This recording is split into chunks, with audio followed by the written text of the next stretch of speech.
Assalamualaikum warahmatullahi wabarakatuh. Apa kabar anak-anakku yang ada di sana, dan di sana? Bu Andan harap kalian dalam kondisi yang sehat dan tetap semangat menjalankan pembelajaran secara daring. Baiklah anak-anakku semuanya, hari ini Bu Andan akan menyampaikan materi tentang problem solving.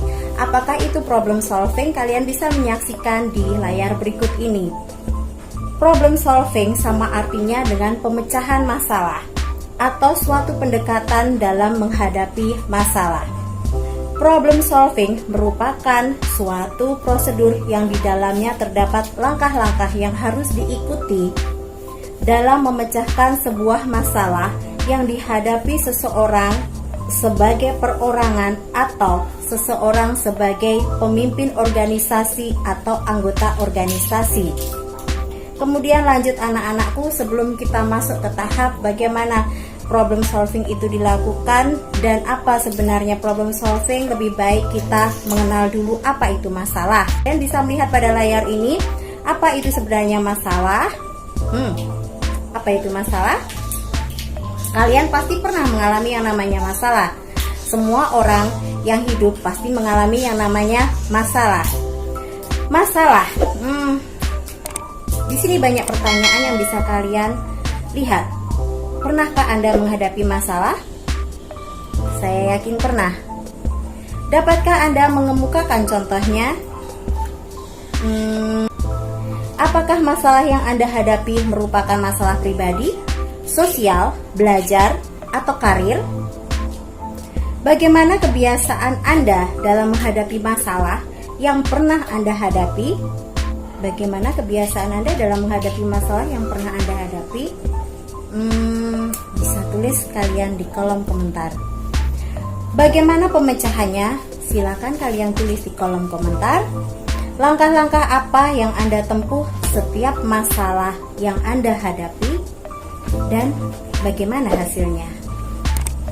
Lanjut anak-anakku. Sekarang kita masuk ke pengertian.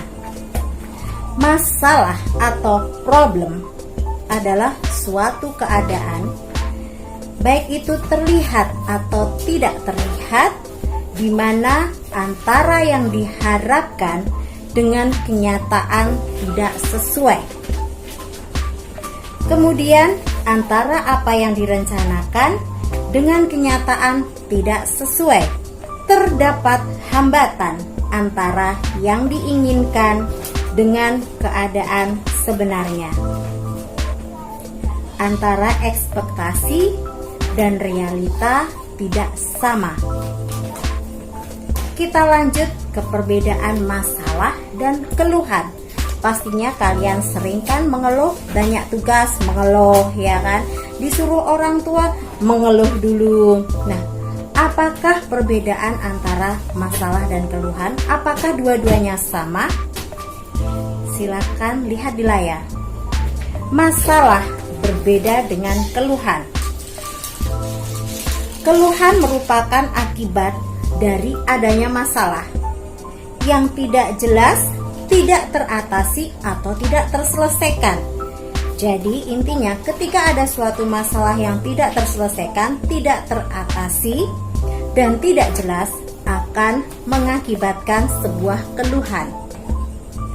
Keluhan yang dirasakan seseorang dapat dijadikan pertanda bahwa seseorang sedang mengalami masalah yang tidak dikenali atau sebuah masalah yang tidak bisa dipecahkan. Masalah yang tidak dipecahkan akan dapat menimbulkan masalah baru.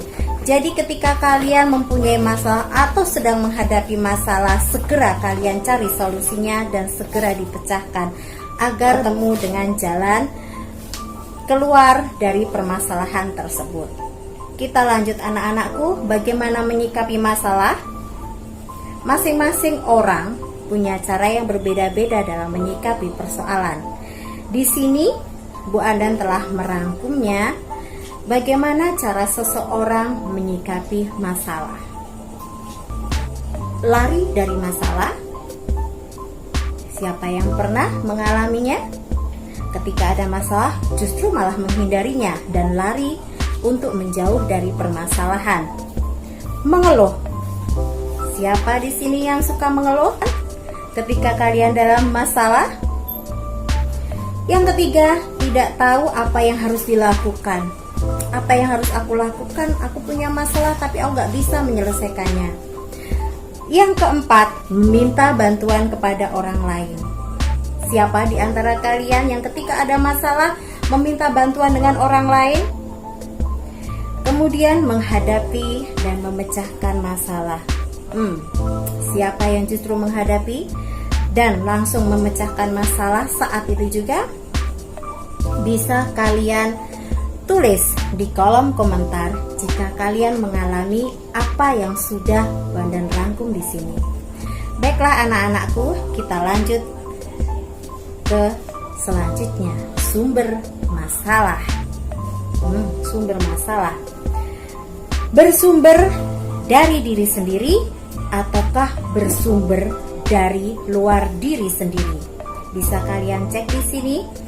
Jika permasalahan itu bersumber dari diri sendiri, merupakan faktor internal penyebabnya, meliputi kondisi pribadi seperti kecerdasan, bakat, fisik, nilai kepribadian, keterampilan belajar, dan yang lain-lain.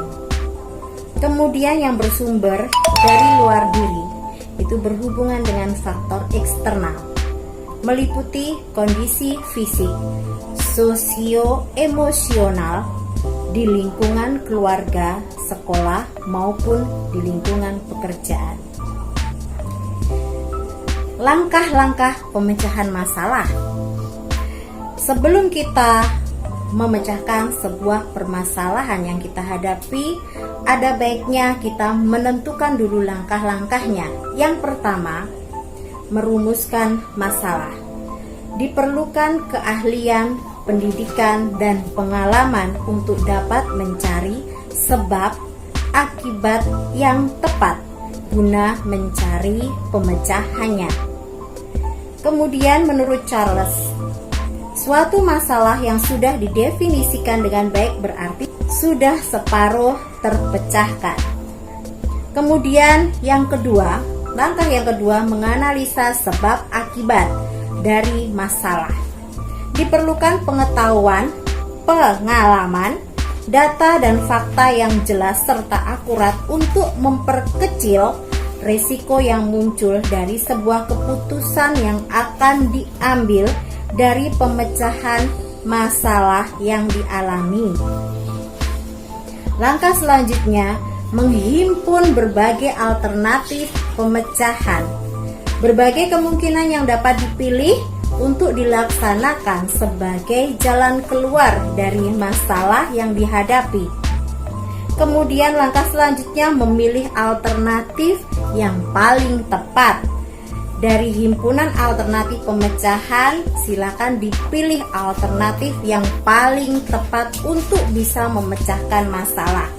Ukuran alternatif yang paling tepat dapat dilihat dari segi biaya, waktu, sarana, kemampuan dalam melaksanakannya. Dengan kata lain, apakah alternatif yang dipilih dapat mempermudah tercapainya tujuan, dapat mengurangi kerugian, dapat mengurangi konflik dengan orang lain, dapat memberikan sebuah kepuasan, mampu dan mau melaksanakan, dan lain sebagainya. Langkah selanjutnya yaitu melaksanakan pilihan dalam bentuk kegiatan terencana. Keputusan yang diambil akan dapat berfungsi memecahkan masalah apabila dapat dilaksanakannya. Oleh karena itu harus disusun rencana kegiatan pelaksanaannya. Dan langkah selanjutnya tinggal kita melakukan pengecekan berhasilkah atau gagalkah. Praktekkan langkah-langkah di atas terhadap masalah yang pernah kalian alami dan kalian tulis, dan kemudian kalian lakukan evaluasi apakah langkah-langkah yang sudah kalian lakukan hasil memecahkan permasalahan kalian atau gagal dalam memecahkan permasalahan kalian. Baiklah anak-anakku, sekian materi tentang problem solving. Terima kasih atas waktunya. Wassalamualaikum warahmatullahi wabarakatuh. Sampai jumpa di materi-materi selanjutnya tentang bimbingan konseling curhat online. Bye-bye. Thanks for watching.